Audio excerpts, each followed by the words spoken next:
dig a little deeper. I've been working some sources, Sharon, in the last hour or so. Let's start with what Donald Trump said. This was the first U-turn on his Truth Social platform. He said, based upon a very productive meeting that I've had with the Secretary General of NATO, Mark Rutte, we have formed the framework of a future deal with respect to Greenland and, in fact, the entire Arctic region. This solution, if consummated, will be a great one for the USA and all NATO nations. Based upon this understanding, I will not be imposing the tariffs that were scheduled to go into effect on February 1st. That was, of course, that 10% tariff on 8 European nations that Donald Trump was lashing out against because of their support of Greenland. He then finished that section by saying additional discussions are being held concerning the Golden Dome as it pertains to Greenland. That, of course, that missile defense system that Donald Trump is going forward with. Well, Trump then spoke briefly to some reporters on his way out of the World Economic Forum in Davos, where he said that this deal gave the US everything it wanted, but he didn't say whether it included ownership of the United States, of Greenland by the United States. He paused a bit by that when asked by my colleague Caitlin Collins from CNN. He instead said it's a long-term deal and it's a little bit complex.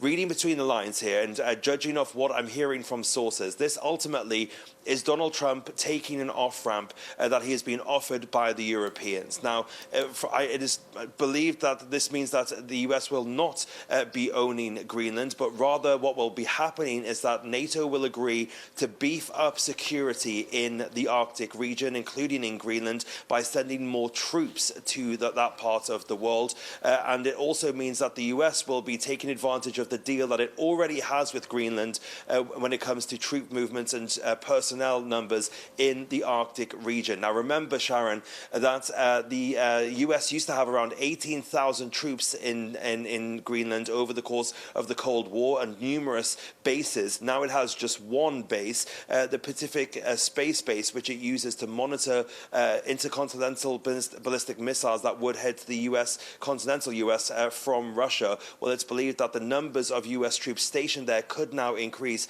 as a direct consequence of this deal, which Donald Trump says is still the concept of a deal at the moment, but it is still being worked out. And NATO allies, European allies, perhaps offering an off-ramp, as you suggest there, Fraser. But is there any suggestion at all that this might have been somewhere in Trump's thinking all along, part of his tactics, so to speak, when it comes to Greenland? Well, Donald Trump, of course, always has a maximalist style when it comes to negotiation. He often goes for a real out-and-out approach and then kind of settles somewhere in the middle. So this may have been what Donald Trump wanted all along, but it will also be a significant sigh of relief to both European nations, NATO members, and indeed Republicans here in Washington, D.C. This was a very unpopular prospect for Republicans, the striking potentially of Greenland, which of course Donald Trump earlier in the day took off the table. But now it appears that there is going to be more of a framework deal which is worked together between the US and NATO. We heard from the NATO spokesperson who I was in contact with just a short while ago.